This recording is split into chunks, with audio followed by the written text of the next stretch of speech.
A eleição de 2014 será, no futuro, conhecida como a mais longa da história brasileira. Fechamos as urnas e apuramos os votos, mas o resultado final permanece em discussão por via da judicialização. Na melhor das hipóteses, esse julgamento vai ser retomado em abril, mas como você disse, ainda não tem um prazo certo para isso acontecer. É porque essa data não está marcada e aí a gente tem que prestar atenção no calendário no seguinte: a gente vai ter aí alguns feriados pela frente. Além dos feriados, vai haver mudança na composição da corte ali no Tribunal Superior Eleitoral. Então isso tudo termina fazendo com que não haja uma certeza da data específica que isso vai ser retomado. Alguns falam, né, acreditando numa retomada mais próxima, no final de abril, mas sem haver essa certeza, alguns já apostam que isso vai lá para o final de maio ou mesmo para meados do ano. A ver o que é que vai acontecer agora. Agora, lá também, Pedro, nessa saída, após essa decisão do TSE, tanto a defesa da ex-presidente Dilma e a defesa do presidente Michel Temer, os dois ali, os advogados, se manifestaram. O que é que eles disseram? É verdade, Rosinha. A defesa do presidente Temer, que no caso quem estava representando a defesa era o advogado Gustavo Guedes, ele disse que não foi um pedido deles, não foi uma tentativa da defesa protelar ainda mais o julgamento, que essa não é a intenção da defesa. Vamos ouvir o advogado. O que eu acho que tem que ficar claro hoje é de que as defesas em nenhum momento trabalharam pelo elastecimento do prazo desse processo. Então, hoje foi uma decisão plenária, que obviamente a defesa do presidente Michel Temer respeita, mas tem que ficar consignado de que as defesas gostariam de que esse processo partisse para o seu encerramento. Hoje, então, houve a determinação de produção de novas testemunhas de acusação, já ouvidas testemunhas de defesa. Portanto, mais uma vez, isso demonstra esse atropelo processual das fases que não vêm sendo respeitadas desde o início, obviamente sempre com todo respeito. Já o advogado Flávio Caetano, que representa a defesa de Dilma Rousseff, comemorou aí essa decisão dos ministros do Supremo em dar mais prazo e ouvir novas testemunhas. Vamos acompanhar. O Tribunal Superior Eleitoral hoje, dois dos argumentos sustentados pela defesa de Dilma Rousseff. Primeiro, que o prazo de alegações finais é de 5 dias. Houve um reconhecimento do relator em relação a este prazo e o plenário, em uníssono, reconheceu que este prazo deve ser observado.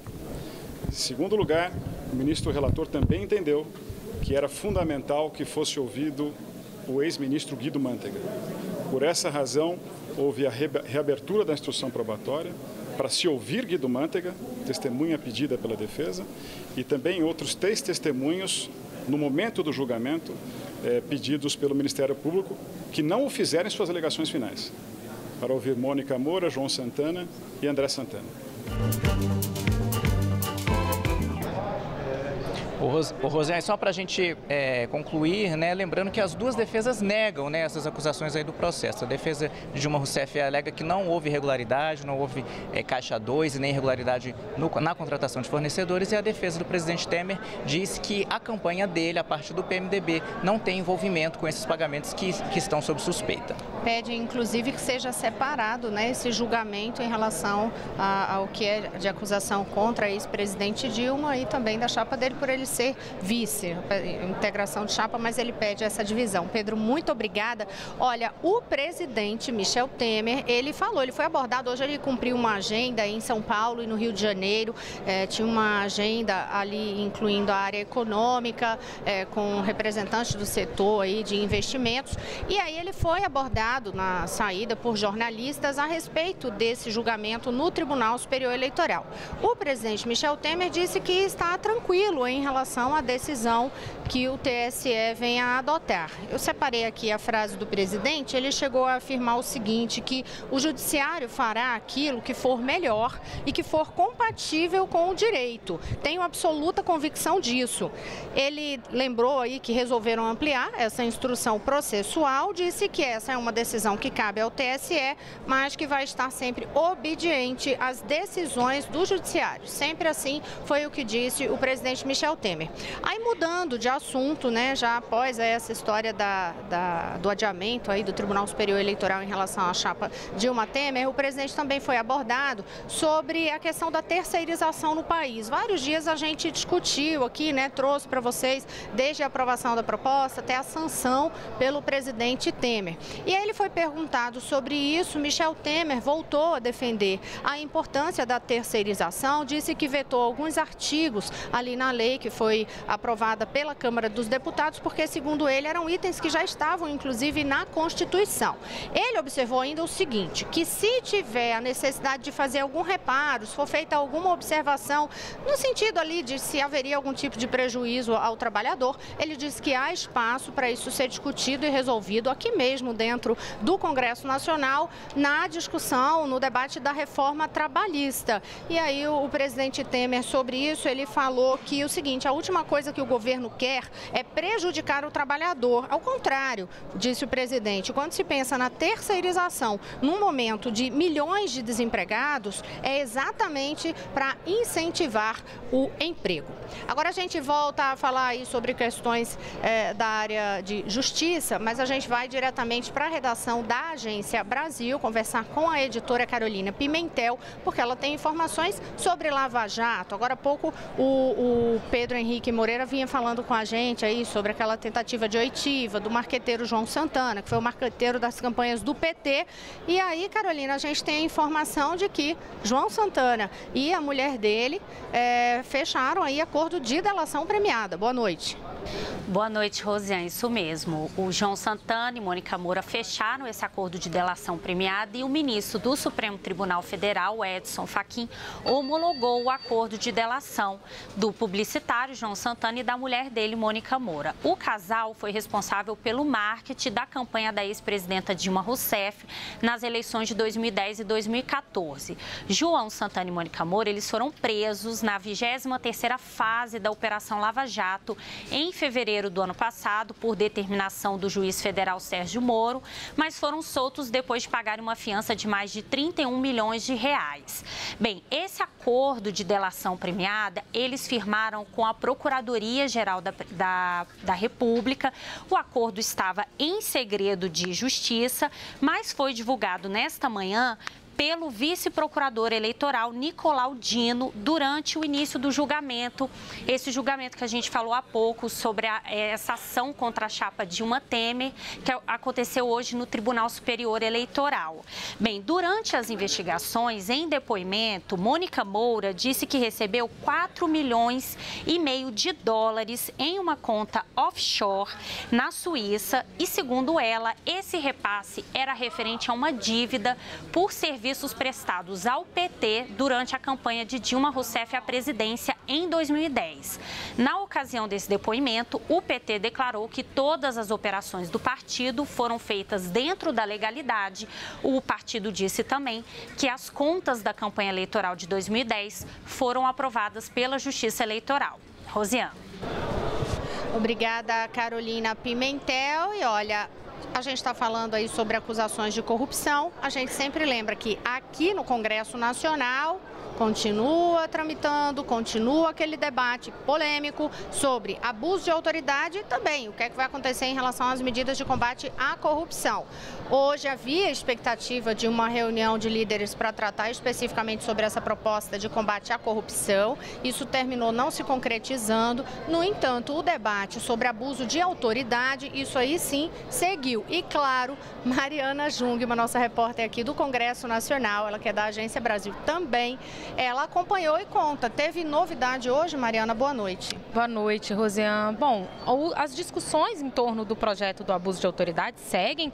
Há aí, Rosiane, a expectativa de que um dos projetos, a gente lembra que existem 2 em tramitação hoje no Senado. Um dos projetos, que é o que está com a tramitação mais avançada, está pronto deve ser votado amanhã na Comissão de Constituição e Justiça, e foi esse projeto que passou por discussões essa semana. Bom, hoje foram convidados membros do Ministério Público, estiveram no Senado a vice-presidente da Associação Nacional dos Procuradores do Trabalho, Ana Cláudia Monteiro, e o vice-presidente da Associação Nacional dos Membros do Ministério Público, Vitor Hugo Palmeiro, além de outras pessoas que participaram. E esses membros do Ministério Público foram bastante críticos ao projeto, viu, Rosiane? Eles alegam que o projeto que está hoje aí pronto para ser votado na Comissão de Constituição e Justiça, com o parecer favorável do senador Roberto Requião, pode fragilizar e até impedir aí a independência funcional de juízes e promotores, porque eles poderiam ser responsabilizados por decisões que depois seriam, se fossem questionadas, eles poderiam ser responsabilizados por isso. E aí eles alegam que o melhor projeto não seria esse, e sim o outro projeto que foi apresentado pelo Ministério Público, pelo procurador Rodrigo Janot, aqui no Senado, e que ainda não teve aí seus primeiros passos. Ele só foi oficializado pelo senador Randolfo Rodrigues. E aí, quando eles fizeram essa crítica, eles ouviram uma crítica de volta do autor do projeto, senador Renan Calheiros, que criticou a própria realização da audiência, disse que esse projeto já foi discutido em sessão temática no Senado no fim do ano passado e que agora pediram uma nova discussão sobre ele, mas que as pessoas convidadas sequer compareceram, fazendo aí menção ao procurador-geral Rodrigo Janot, que foi convidado e não pôde comparecer por uma questão de agenda. É discussão que vai por horas e horas ainda, né, Mariana? A gente vai continuar trazendo esses detalhes de bastidores aqui para você. No próximo bloco, a gente fala os detalhes sobre a lei que foi sancionada e que garante mais proteção a crianças vítimas de violência. Daqui a pouquinho eu volto já.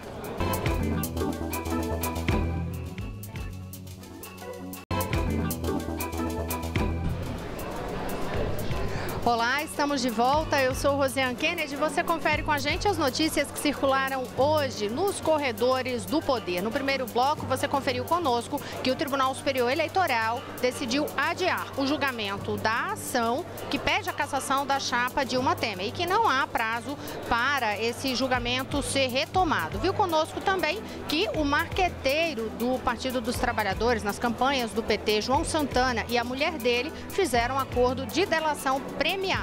Agora, nesse bloco, a gente vai começar falando sobre uma lei que foi sancionada hoje e que garante mais proteção a crianças vítimas de violência. Quem conta pra gente, explica exatamente os detalhes, é Maíra Raine, diretamente do estúdio da Rádio Nacional. Boa noite, Maíra.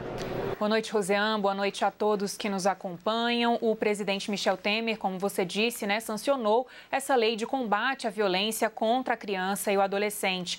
A proposta é de autoria da deputada Maria do Rosário e foi sancionada durante a abertura do Global Child Forum na capital paulista. Também participaram do evento o casal real da Suécia, Carlos Gustavo e Silvia. A nova lei trata, por exemplo, da preservação da intimidade, da privacidade da vítima ou da testemunha. As vítimas passam a ser acompanhadas por profissionais especializados em saúde, assistência social e segurança pública. Será criado um serviço de atendimento para denúncias de abuso e de exploração sexual. Segundo o presidente Michel Temer, o desenvolvimento da criança e do adolescente tem sido tarefa de Estado ao longo de vários governos, com programas consolidados nos últimos 20 anos e que serão aprofundados com o programa Criança Feliz e com as medidas e reformas para o combate à crise econômica. Vamos ouvir aí o que disse o presidente.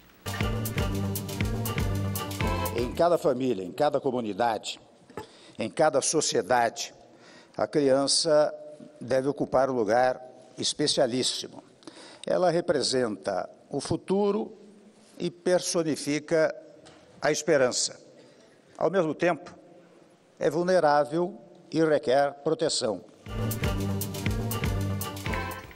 Enquanto o presidente Temer discursava, manifestantes com camisetas de grupos em defesa de moradia ocuparam a faixa de ônibus da Avenida Paulista, diante do prédio da Fiesp. Eles pediam a renúncia de Temer. Rosiane? Obrigada, Maíra Heine. Olha, em relação ainda a essa questão da lei sancionada hoje, o Unicef, o Fundo das Nações Unidas para a Infância, comemorou a sanção desta lei. Até divulgou nota sobre o tema, comemorando, parabenizando a decisão do governo brasileiro. Eu separei aqui um trecho, alguns trechinhos desta nota, e o Unicef diz o seguinte, que essa lei é uma vitória da sociedade brasileira e representa um importante avanço para a proteção de crianças e adolescentes contra os diversos tipos de violência, incluindo a institucional. A nota diz ainda que a lei demonstra o compromisso do país em promover melhorias contínuas em sua legislação, compatibilizando-a com os mais avançados padrões de direitos para beneficiar crianças e adolescentes. Agora, por falar em leis passam por votações aqui antes, projetos. Quem está acompanhando a pauta da Câmara e do Senado hoje é o nosso repórter também da Rádio Nacional, Lucas Por Deus Leon, que já está aqui ao meu lado. Lucas, a gente começa falando sobre o plenário da Câmara, porque são várias as votações, né? Várias as discussões em plenário hoje. Uma delas é aí diz respeito diretamente ao consumidor, porque trata sobre essa polêmica de Uber, táxi. O que é que está sendo discutido no plenário sobre isso? Boa noite.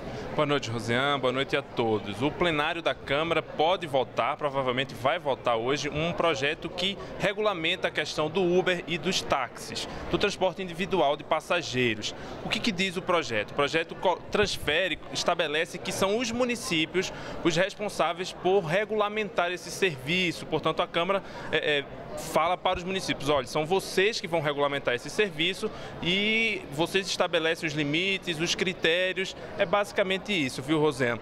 Mas ele coloca aí algumas diretrizes, como possibilita a cobrança de impostos municipais, coloca os trabalhadores como contribuintes individuais do INSS para contribuir com a contribuição previdenciária, mas nós temos aí também alguns deputados que apresentam emendas para colocar mais alguns critérios mínimos antes dessa regulamentação por parte dos municípios, como a questão da tarifa máxima. O transporte teria, os aplicativos como o Uber teriam uma tarifa máxima para cobrar do usuário. Também a questão de um limite no número de motoristas nos municípios. Essa questão é bastante polêmica, que o Uber argumenta que se limitar o número de motoristas, a tarifa pode subir o preço. Mas os deputados argumentam que não tendo um limite, os motoristas acabam pegando poucos passageiros e recebendo pouco por isso. Portanto, também o limite de motoristas é um outro tema aí que tenta ser incluído nesse projeto aí do Uber e dos táxis. E aí a tentativa ali era justamente de fazer uma votação de urgência? A urgência já foi aprovada, já estão discutindo o projeto e tentando aprovar essas emendas que eu te falei, como limite máximo de tarifa, limite para o número de motoristas por município, esses outros pormenores. E é um tema, né, Lucas, que chama tanta atenção já nessa questão do direito do consumidor diretamente, né, que, por exemplo, só para vocês terem uma ideia, aqui na frente, no Congresso Nacional, tem manifestações justamente de pessoas interessadas em relação ao que vai ocorrer sobre esse projeto. Houve tentativa até de eles ocuparem, subirem aqui para esse local onde a gente está, que é o Salão Verde, mas aí teve um acesso controlado hoje. Agora, outro tema lá na pauta é referente à questão financeira dos estados. Isso, Rosiane, está na pauta hoje, mas é muito difícil que seja votado. O presidente Rodrigo Maia, inclusive, falou que acredita que só será votado amanhã, que é aquele projeto que trata da recuperação fiscal dos estados em crise. Os estados que não estão conseguindo pagar suas contas, como o Rio de Janeiro, que tem salários atrasados de servidores, poderiam suspender a dívida que tem com a União por 3 anos para aliviar as contas ali durante esses 3 anos para tentar rearrumar a casa. Mas em troca teriam que privatizar estatais, congelar concursos públicos e inclusive aumentos reais de salário de servidores. Esse projeto, portanto, essas contrapartidas são vistas aí como uma dificuldade para aprovar esse projeto. Lucas, muito obrigada. Volte mais vezes aqui nos Corredores do Poder com a gente. A gente continua falando sobre pauta aqui no Congresso Nacional, mas desta vez quem vai falar com a gente é Mariana Jungmann, que vai voltar aqui para o meu lado, justamente para poder falar sobre a reforma política. Lembra que ontem ontem, a gente até antecipou aqui para vocês, demos aqui em primeira mão, que o relatório que seria apresentado pelo deputado Betinho Gomes, do PSDB de Pernambuco, lá na Comissão de Constituição e Justiça, seria pela aprovação daquela PEC que estabelece ali, entre outros pontos, cláusula de barreiras para que os partidos possam ter acesso ao fundo partidário, estabelece também o fim das coligações nas eleições proporcionais e hoje, né, Mariana, foi apresentado, justamente como a gente antecipou, um parecer pela admissibilidade dessa PEC. Exatamente. Rosiane, foi apresentado na Comissão de Constituição e Justiça esse parecer do deputado Betinho Gomes e agora essa proposta de emenda ela vai para uma comissão especial que ainda vai ser criada. Essa está começando a tramitação dela na Câmara, já foi aprovada no Senado, está começando a tramitação dela na Câmara. Agora, uma outra proposta de reforma política também recebeu o parecer hoje, já está com a tramitação mais adiantada, Rosiane. É a proposta que recebeu aí um pacote legislativo do deputado Vicente Cândido. Eu dei uma resumida aqui nas propostas dele, porque ele trata de muitos assuntos diferentes. Então, vamos lá.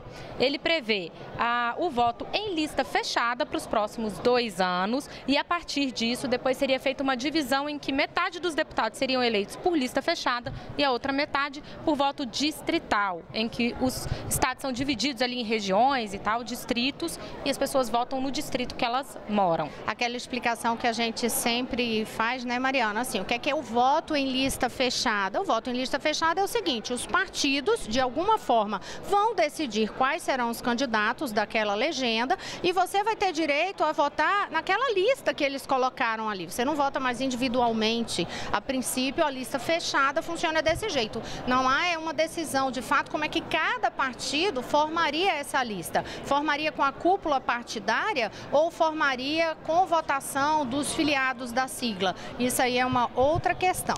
Entra também nessa discussão da lista fechada, Rosiane, a questão das coligações, né? Porque existem propostas, inclusive nessa do deputado Betinho Gomes, a previsão de que não existam mais as coligações partidárias.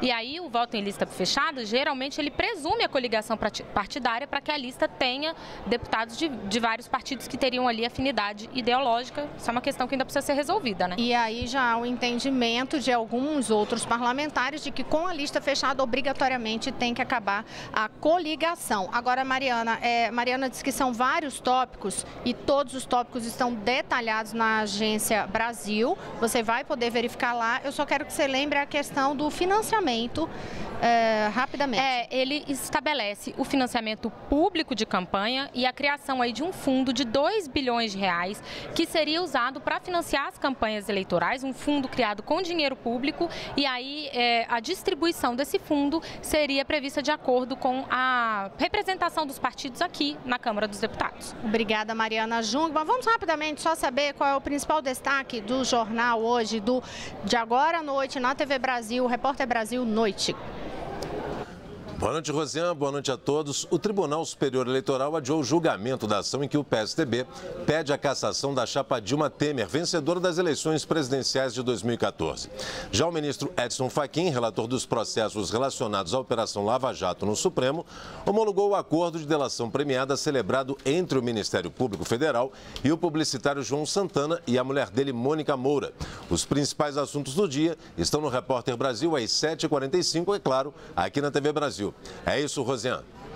E muitos outros assuntos, sempre com várias análises. Obrigada, Pedro. Boa noite para você. E com essas informações a gente encerra também nos Corredores do Poder. Até amanhã. Boa noite, Mariana. Boa noite, Rosiane. Até amanhã.